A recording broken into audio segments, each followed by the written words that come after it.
गाड़ी में दीपा मांझी का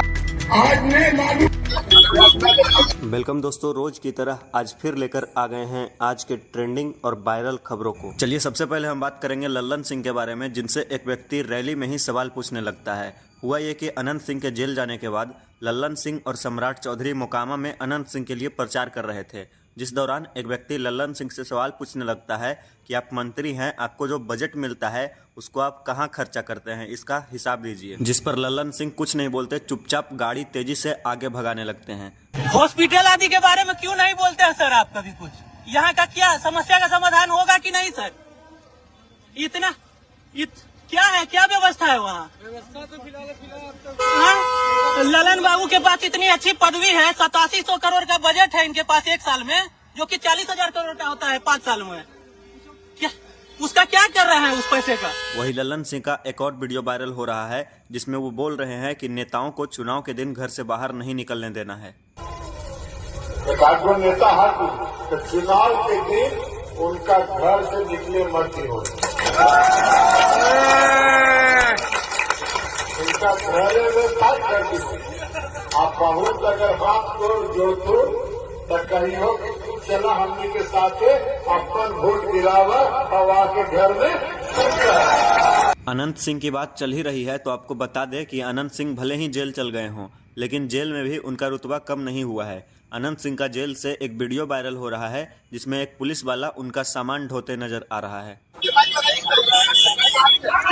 चलिए आगे बढ़ते हैं। हम लोग देखेंगे एक छोटी सी बच्ची को जिसने पुलिस के सामने खुद को सरेंडर कर दिया। मध्य प्रदेश से ये वाला खबर निकल के आ रहा है, जहां सुनीता नाम की एक मासूम सी दिखने वाली नक्सली बच्ची, जिस पर 14 लाख का इनाम रखा गया था, उसने पुलिस के सामने खुद को सरेंडर कर दिया।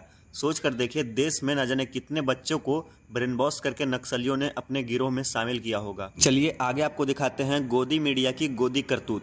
न्यूज 18 इंडिया की पत्रकार रूबिका लियाकत सिंगर मैथिली ठाकुर का इंटरव्यू कर रही थी, जिसमें मैथिली ठाकुर अपने चुनावी एजेंडे में ये बताती हैं कि वो चुनाव जीतने के बाद अली नगर का नाम बदलकर सीतानगर कर देंगी, जिस पर पत्रकार को काउंटर सवाल पूछना चाहिए था, लेकिन गोदी पत्रकार ने चाटने का ये मौका भी नहीं छोड़ा।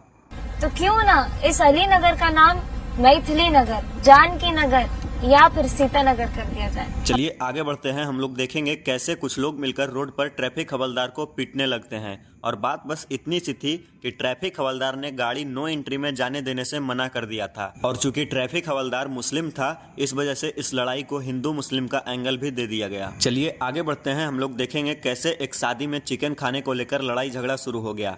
खबर है उत्तर प्रदेश के बिजनौर से, जहां शादी में बारातियों को खाने में चिकन कम मात्रा में परोसा जा रहा था, जिसके बाद बारातियों ने शिकायत की तो खाना बांटने वाले ने उसकी थाली पूरी चिकन से भर दी, जिसके बाद बाराती और सराती दोनों पक्षों में मारपीट शुरू हो गई। तब जाकर पुलिस को बुलाना पड़ा। इसके बाद पूरी शादी का कार्यक्रम पुलिस की निगरानी में करवाना पड़ा। चलिए आगे बढ़ते हैं। हम लोग देखेंगे कैसे प्रधानमंत्री की रैली की वजह से कुछ छात्राओं का एग्जाम छूट जाता है। खबर है बिहार के मोतीपुर से, जहां प्रधानमंत्री की रैली थी, जिसके चलते घंटों तक सप्त क्रांति एक्सप्रेस को रोक दिया गया। ट्रेन में बैठे कुछ छात्राओं का कहना है कि ट्रेन रुकने की वजह से उनका पीजी का एग्जाम छूट गया। और तो और इसके अलावा प्रधानमंत्री की रैली में जीविका दीदियों को ये बोल के लाया जा रहा है कि रैली में जाने पर आपको 10,000 रुपया दिया जाएगा। आना उसको मोदी जी सबके पैसा 10,000 दिए हैं, इसलिए सबके बुलाए हैं वहाँ कि जाइए भाषण सुनना है, क्या बोलेंगे नहीं बोलेंगे। चलिए आगे बढ़ते हैं। हम लोग बात करेंगे कैसे तेजस्वी यादव की रैली में मछली लूटने के लिए भगदड़ हो जाता है। मदारपुर में तेजस्वी यादव की रैली थी, जिसमें कुछ मछुआरे उनको मछली से तौलना चाहते थे, लेकिन खराब मौसम के कारण तेजस्वी यादव रैली में आ नहीं पाए और उनका रैली कैंसिल हो जाता है, जिसके बाद रैली में मछली लूटने के लिए भगदड़ मच गया। वहीं असदुद्दीन ओवैसी की पार्टी AIMIM की रैली से तेजस्वी यादव के आंख निकालने और उंगली काटने की धमकी दी गई है। अगर आंख से देखोगे तो आंख निकाल लेंगे, उंगली दिखाओगे तो उंगली काट देंगे, जुबान संभाल करके नहीं बोलोगे तो जुबान काट लेंगे तेजस्वी तुम्हारा। चलिए आगे देखते हैं, जहां उत्तर प्रदेश के देवरिया में एम्बुलेंस जाम में फंस जाने के कारण एक बाप अपनी बेटी को गोद में उठाकर अस्पताल की ओर दौड़ने लगता है। चलिए आगे बढ़ते हैं। हम लोग बात करेंगे कैसे बिहार चुनाव में वोटरों को साड़ी देकर खरीदा जा रहा है।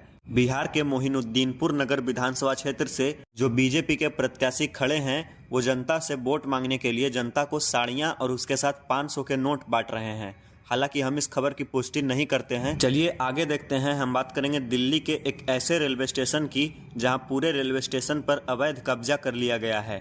ये दिल्ली का आजादपुर रेलवे स्टेशन है जहां प्लेटफॉर्म तक लोगों ने इमारतें बना ली हैं। चलिए आगे देखते हैं। जहां कल बिलासपुर में एक ट्रेन एक्सीडेंट हो गया था जिसमें एक पैसेंजर ट्रेन एक मालगाड़ी पर चढ़ गई और करीब 10 से ज्यादा लोग मारे गए। आगे देखिए, छपरा में हुए अखिलेश यादव की रैली में किसी ने खेसारी लाल यादव के पिताजी की जेब काट ली। जो जेब कतरा था वो फोटो लेने के बहाने से आया और 5,000 रुपए ले भागा। चलिए आगे बढ़ते हैं। हम लोग बात करेंगे एक ऐसे घोटाले के खुलासे के बारे में जिसको दबाया जा रहा है।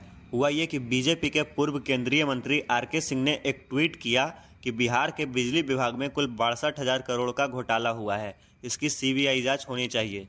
हालांकि चुनाव के समय ऐसे आरोप प्रत्यारोप लगते रहते हैं, लेकिन ये खबर सुर्खियों में तब आया जब इस ट्वीट को पॉलिटिकल प्रेशर में डिलीट करवा दिया गया। अंत में हम लोग देखेंगे गया में जीतन राम मांझी की बहू के प्रचार गाड़ी में 17 कार्टन विदेशी शराब बरामद किया गया। इस तरह की खबरें मीडिया आपको कभी नहीं दिखाएगी, इसलिए चैनल को सब्सक्राइब कर ले क्योंकि हम रोज ऐसी ही खबरें आपके लिए लाते रहते हैं।